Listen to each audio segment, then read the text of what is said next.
Alors, nous allons commencer. Bonsoir à tout le monde de là où vous êtes déjà. Moi, c'est le frère Zoé. Pour ceux qui me connaissent, je vais parler d'un thème que je titulais le oui révélation d'un aigle. Le oui révélation d'un aigle. Je vais parler d'un thème intitulé le oui révélation d'un aigle. Je serai bref, je serai vraiment pas long. Je serai pas long. Je vais commencer. Vous savez, dans la vie où nous sommes, il existe des personnes qui sont placées pour les autres. Là, je suis dans mon introduction. Je suivis un homme de Dieu qui était en train de parler de quelque chose. Il donnait un exemple, il a dit, je vais vous choquer avec quelque chose. Je ne suis pas venu ici pour vous dire d'arrêter de pécher. Mais si je suis venu ici, c'est de vous dire de s'attacher à Christ. Pourquoi il a dit ça? Il a expliqué. Il a dit, c'est lui qui s'attache à Christ. Christ l'aide à éviter le péché. Donc, on ne s'acquitte pas du péché pour aller chercher le Christ. Du coup, il a dit quelque chose qui m'avait vraiment marqué. Il a dit, venez chez lui comme vous êtes. Donc, nous devons venir et partir chez Jésus comme nous sommes, tels que nous sommes, avec toutes les choses que nous avons. Pourquoi il a dit ça? Il a encore expliqué. Il a dit quelque chose forcément. Il a dit, c'est lui qui vient à Jésus. C'est lui qui vient à Jésus. Parce que la Bible dit bel et bien, c'est lui qui donne sa vie à Jésus. Il est sauvé, lui et sa famille. Lui et sa famille. Pas seulement lui seul, mais lui et sa famille. Alors, c'est lui qui vient. Il a donné encore un exemple. Il a dit, on ne part pas dans la salle de gym musclée pour aller encore rechercher de muscles. Si on part faire la gymnastique, c'est pour aller se faire muscler. Donc, c'est la salle de gymnastique qui nous rend musclés. Je devais dire. Et du coup, je veux entrer à ma première tirée que j'ai intitulée aujourd'hui, le premier mystère de oui, révélation d'un aigle. La première tirée est l'aigle. L'aigle habite sur le rocher. L'aigle habite sur le rocher dans le haut lieu. Pourquoi je parlais de l'aigle habite sur le rocher ou l'aigle habite sur le rocher et dans le haut lieu? Pourquoi je dirais ça? Ou pourquoi je dis ça? Ou pourquoi j'ai eu cette pensée? Parce que, de un, l'aigle est un animal qui est rare de sa génération. L'aigle est un animal c'est un animal qui est un peu particulier de sa génération. Alors, du coup, c'est un animal qui voit autrement que plusieurs d'autres animaux volants comme lui voient. Et déjà, cet animal a beaucoup de potentialités que d'autres n'ont pas. Et c'est pourquoi il a l'habitude d'habiter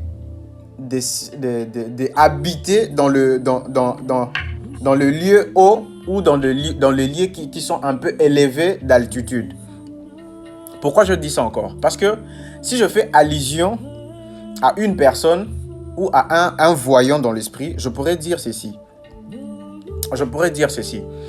Dans la vie prophétique ou dans la vie d'un voyant ou d'un prophète, il est, comment je peux dire, il est normal de se référer à l'aigle. Pourquoi je dis ça? Parce que un prophète ou un voyant dans l'esprit a une esprit qui est supérieur de tous les esprits. C'est ce que je peux dire. A un esprit supérieur de tous les esprits. Du coup, l'aigle habite dans le haut lieu. Il a l'habitude de rester dans de hauts lieux qui sont élevés d'altitude. Et je fais allusion à cela de la même façon qu'un homme voyant ou un prophète ou une personne intégrée dans l'esprit qui peut au moins cohabiter ou se gérer. Ça, c'était le premier tiré. Ma deuxième tirée. L'aigle a une vue perçante, cherchant à des visionnaires. C'est comme ça aussi avec un voyeur dans l'esprit. L'aigle a une vue perçante, a une vue perçante, cherchant à être visionnaire. C'est comme ça aussi à un enfant de Dieu ou un appelé, un serviteur, je ne sais pas moi, un serviteur, une servante de Dieu, un voyant ou un prophète. L'aigle a une vue perçante, cherchant à être de visionnaire. Dans la vie chrétienne, il est appelé à un chrétien d'être un visionnaire. Il est appelé à un chrétien, à un enfant de Dieu, à un fils de Dieu d'être un perçant. Pourquoi je dis ça? Si je dis cela, c'est parce que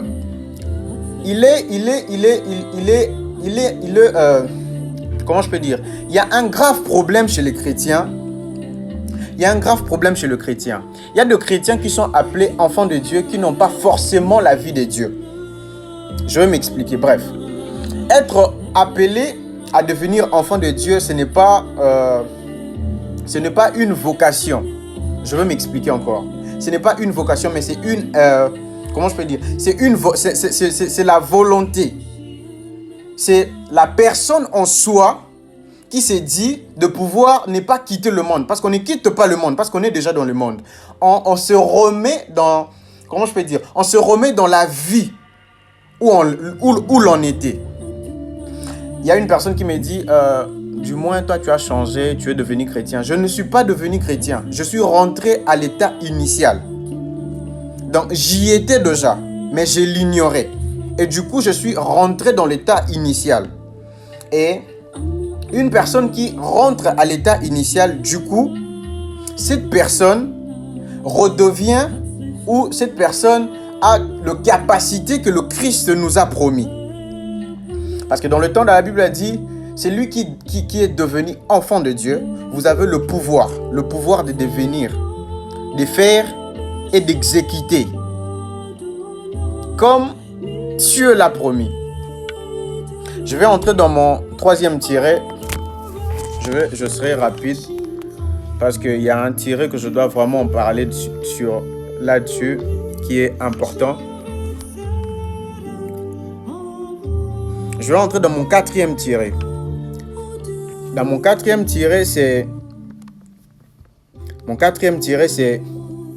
les aigles se retirent pour se rajeunir. Combien de personnes se retirent pour se faire l'air d'âme, pour se renouveler? Dans la vie chrétienne, il est important, chers frères et sœurs, il est important de s'arrêter un moment. De s'arrêter un moment et de se demander où je suis, d'où je viens, et où je pars. Dans quelle direction je vais, dans quel endroit je viens et dans quelle position je suis. Pourquoi je dis ça? Parce que dans le monde où nous en sommes, il y a tellement de choses qui se passent dans ce monde où, des fois, il peut être semblable que tu es dans le bon chemin, mais en soi, tu n'es pas dans le bon. Il peut être semblable que tu crois que tu avances avec le Saint-Esprit, mais tu t'es déjà égaré.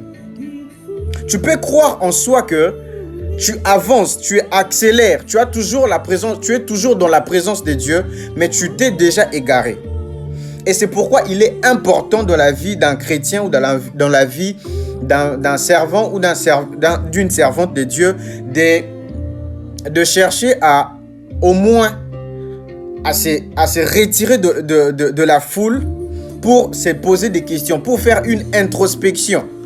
En soi, c'est demander où je suis, où j'y vais, d'où je viens et que dois-je faire pour y arriver là où je vais. Ce sont des questions que de nombreuses servantes et servants doivent se poser doivent se poser. Et je vais entrer dans ma cinquième tirée. Les aigles L'aigle a besoin de se frotter son bec au rocher pour faire quitter la chair. Pour faire quitter la chair. Il est symbolisé, ou il est le symbole. Je vais lire rapidement dans Ésaïe, afin que nous puissions comprendre quelque chose. Le thème, c'est le 8 révélations d'un aigle. Je vais lire rapidement dans Ésaïe. Je vais lire rapidement dans Ésaïe et nous allons comprendre quelque chose rapidement. Je le cherche dans ma Bible.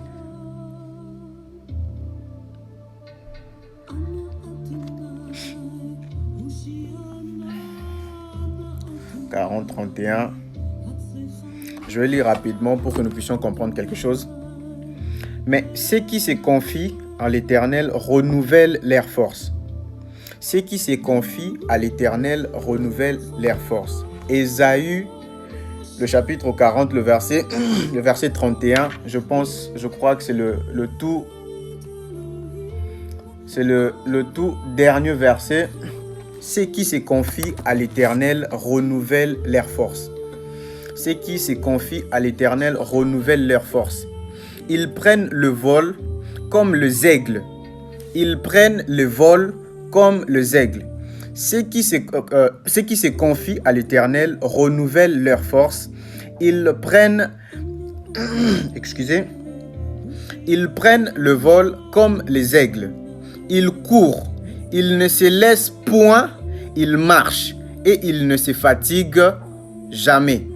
Donc, ils ne se fatiguent point. Donc, du coup, étant que serviteurs, étant que servantes de Dieu, nous devons plus nous confier à l'Éternel. Et comment, il y a des gens qui se disent comment se confier à l'Éternel, comment faire pour se confier à l'Éternel. Il y a la parole de Dieu qui est écrite dans la Bible, qui dit donc, que dirais-je, la Bible, qui est la parole de Dieu, la parole vivante qui nous inspire, qui nous parle de temps à autre, quelle est la pensée constante, quelle est la pensée actuelle de Dieu. Et déjà, par rapport à cela, le verset, c'était notre sixième tiré. Ésaïe chapitre 40, le verset 31. Ceux qui se confient à l'Éternel, ceux qui se confient à l'Éternel, Dieu renouvelle en eux la force. Ceux qui se donnent à l'Éternel, Dieu se donne aussi à eux. En bref, les gens qui prennent plaisir à s'accrocher à Dieu, Dieu s'accroche aussi à eux. Dieu ne s'accroche pas aux gens qui n'ont pas la conscience au mystère de Dieu. Vous savez, j'ai quitté déjà, il y a un bon moment que j'ai quitté de dire, d'attribuer le mystère de Dieu comme les choses de Dieu. J'ai fait un débat avec un homme de Dieu, il me disait, moi dans les choses de Dieu, je blague pas. Je dis, en tout cas, on doit quitter dans les choses de Dieu. On ne chosifie pas Dieu. On ne chosifie pas Dieu. Du coup, on ne chosifie pas Dieu. C'est comme ça que je leur ai dit. J'ai dit, on ne chosifie pas Dieu, ni le Saint-Esprit. Dans le mystère de Dieu qu'on doit parler. Dieu est mystère et il reste mystérieux. Et on doit parler du mystère de Dieu, pas des choses de Dieu. Et voilà, Ésaïe chapitre 40, le verset 31, c'est un verset qui m'inspire beaucoup, qui me fortifie beaucoup. La Bible dit, c'est lui qui se confie à Dieu. Dieu renouvelle la force. Quand Dieu renouvelle la force d'un serviteur ou d'une servante, c'est par rapport à tes potentialités que tu agis. C'est par rapport au ministère que tu aspires dans le mystère de Dieu, je peux dire. Parce que la Bible dit bien, dans très peu de temps, vos fils et vos filles prophétiseront, auront des songes et voilà. J'ai dit à un frère, le temps est arrivé où ce que la Bible a dit ça va maintenant, c'est passé. Le temps, c'est maintenant. C'est comme ça que je l'ai dit. Je dis, c'est là, ne pas dans le temps qui vient, mais c'est maintenant. Et voilà. Et tellement que la Bible dit, dans très peu de temps, Dieu dit dans sa parole, il a dit, il répandra son esprit dans toute jeune. C'est que nous devons croire que le temps, il va vers la fin. Comment comprendre que le temps, il va vers la fin? Comment comprendre que nous sommes en train de toucher vers le but? Nous sommes en train de toucher vers le point de promesses que Dieu a établies dans la Bible. Parce que déjà là, nous sommes en train de voir des jeunes prophètes. Déjà là, nous sommes en train de voir des jeunes pasteurs. Déjà là, nous sommes en train de voir de jeunes prédicateurs. Donc déjà, ce que Dieu a dit, nous voyons déjà quelques signes de l'accomplissement. Quelques signes de l'accomplissement. Ce qui nous manque, c'est l'esprit de discerner cela. De discerner que nous sommes déjà vers le temps de la fin, que ce qui se passe maintenant, nous devons faire ceci afin de pouvoir saisir l'opportunité. L'opportunité, elle est là. Mais comment saisir l'opportunité? Nous devons avoir des yeux comme des aigles. C'est pourquoi aujourd'hui, je puis parler à un moment de ces 8 révélations d'un aigle. Comment un aigle doit être. Ce n'est pas forcément seulement ce que je dis qu'un aigle doit être, mais c'est parmi les révélations d'un aigle. Comment un aigle doit être. Nous sommes dans le temps où tout est embelli. Nous allons voir dans le monde informatique, il y a les informaticiens qui sont en train d'embellir toutes choses. Pourquoi ils font ça? Pour nous distraire. Ils font ça pour distraire le jeune parce qu'ils savent cela. Écoutez, il y a des occultistes qui lisent la Bible plus que des chrétiens, qui connaissent la Bible plus que des chrétiens. Il y a des occultistes qui savent que dans très peu de temps, Dieu va faire ceci. Et aussi, ils sont là pour maximiser leurs efforts afin de pouvoir distraire le chrétien, afin de pouvoir distraire, dérouter. Je vais sortir une révélation. Le diable ne vient pas dans la vie d'une personne seulement pour dérouter une personne.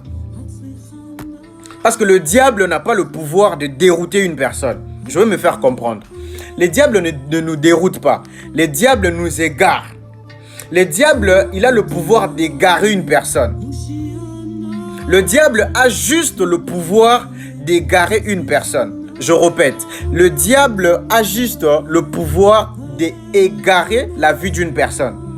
C'est pourquoi, moi, quand je prie pour des gens, quand je prie pour la vie de gens, de certains gens, j'ai souvent l'habitude de dire, Dieu aide les gens à se retourner dans le droit chemin.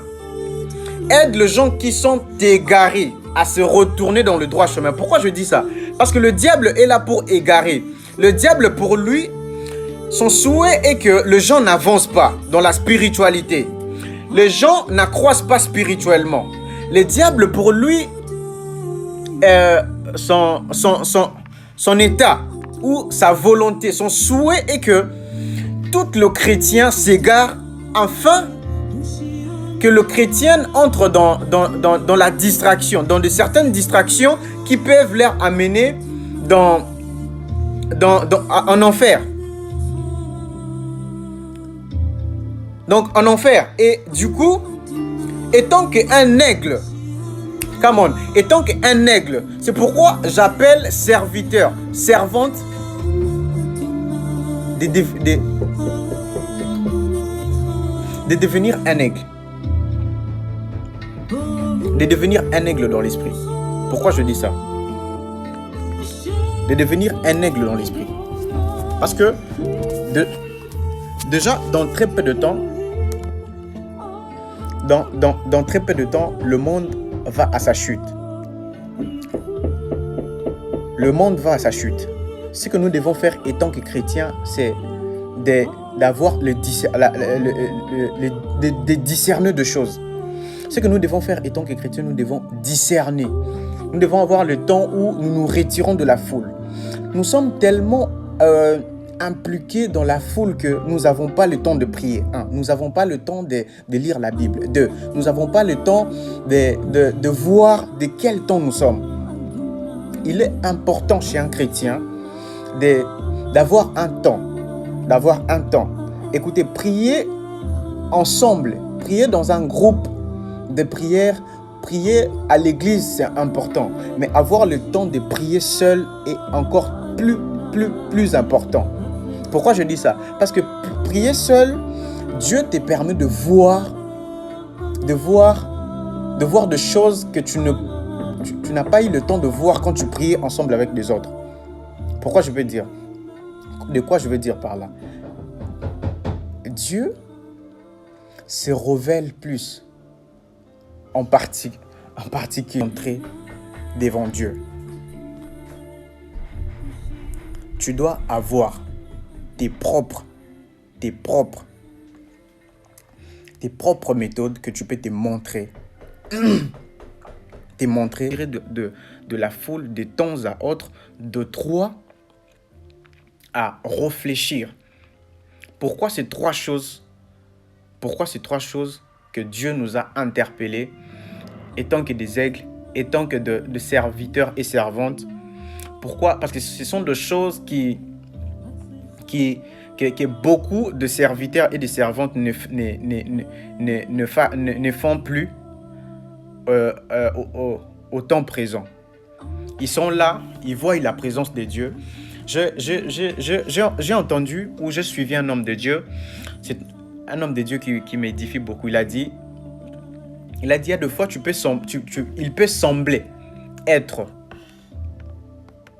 dans certaines manifestations qu'il y ait la présence du Saint-Esprit, qu'il y ait des manifestations de l'Esprit, mais que Dieu n'est plus avec toi.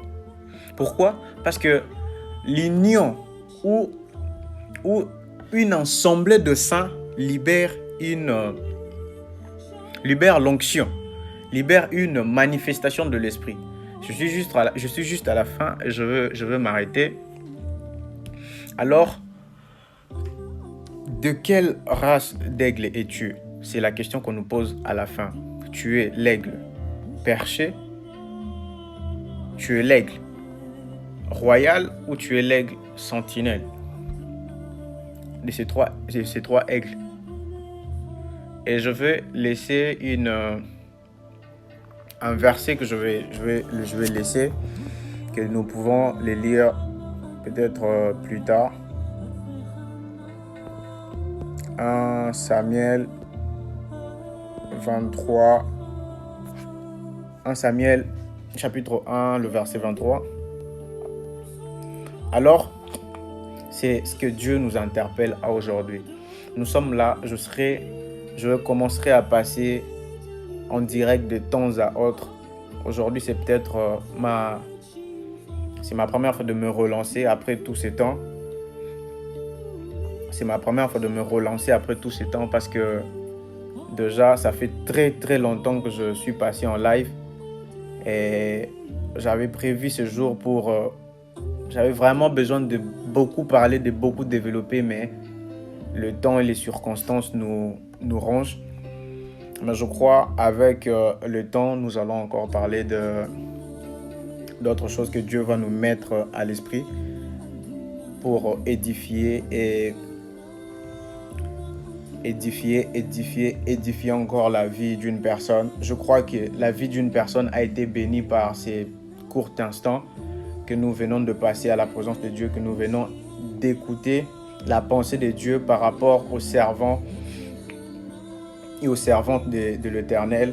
Et alors, je crois que je passerai de temps à autre pour transmettre la pensée de Dieu. Je passerai de temps à autre pour ramener une esprit à rencontrer Dieu. Je passerai de temps à autre à être une bénédiction pour une personne. Je crois que je passerai de temps à autre pour être un canal par lequel Dieu va faire passer ou va faire couler la bénédiction sur la vie d'une personne. Je crois que je serai de vous. Je passerai de temps à autre pour édifier encore les vies, pour ramener encore des âmes à Christ. Je passerai de temps à autre pour continuer le travail que Dieu nous a remis, moi et toi, pour que nous puissions agrandir, pour que nous puissions accroître le corps de Christ, pour que nous puissions accroître le royaume des cieux, pour que nous puissions peupler le royaume des cieux. C'est ça et notre seul but. Nous sommes jeunes, nous avons beaucoup d'envies qui nous rongent, nous avons tas de choses qui nous retiennent, mais nous avons choisi de servir Dieu, nous avons choisi de nous donner à Dieu, nous avons choisi de donner notre jeunesse à Dieu, nous avons choisi de nous livrer corps et âme à Dieu, pour que Dieu puisse se servir de nous. Voilà de ce que nous sommes aujourd'hui. Voilà de jeunes qui sont passionnés à voir la main de Dieu agir, de jeunes qui sont passionnés à voir la présence de Dieu. C'est ce que Dieu veut de nous, que nous puissions être de jeunes qui aspirent à la spiritualité de Dieu, pour que nous puissions gouverner ce monde spirituellement. Laisse-moi te dire une pensée. Ce monde est gouverné spirituellement. C'est pourquoi quand tu agis par tes propres efforts, tu ne vois aucune réaction. Quand tu es toujours dans tes efforts, tu ne vois pas de réaction. Quand tu es toujours dans tes efforts personnels, tu ne vois pas de réaction. Mais si tu impliquais les efforts spirituels qui viennent de Dieu, tu verras des réactions dans ta vie. Pas seulement dans ta vie, mais dans ta famille aussi, parce que Dieu a dit, celui qui va suivre son chemin, celui qui va croire à son Fils Jésus, il sera sauvé. Excusez, lui et sa famille. Donc, j'ai été fortement béni d'être devant de vous. J'ai été vraiment béni d'être au devant de vous, je répète encore, des servantes et des servants de Dieu, de l'Éternel. J'ai vraiment été béni d'être devant des hommes et des femmes qui craignent encore Dieu. J'ai été vraiment béni de vous voir encore pour ces temps-ci. Ça fait vraiment longtemps et je crois que nous allons nous arrêter là. Et que Dieu nous bénisse et que Dieu vous bénisse là où vous êtes, et que Dieu vous bénisse, ces gens qui ont donné, vous qui vous avez pris votre temps à nous suivre. Que Dieu vous bénisse abondamment et que le Saint-Esprit vous visite et que le Saint-Esprit fasse en sorte que votre spiritualité accroît pour la gloire de Dieu. Restez bénis.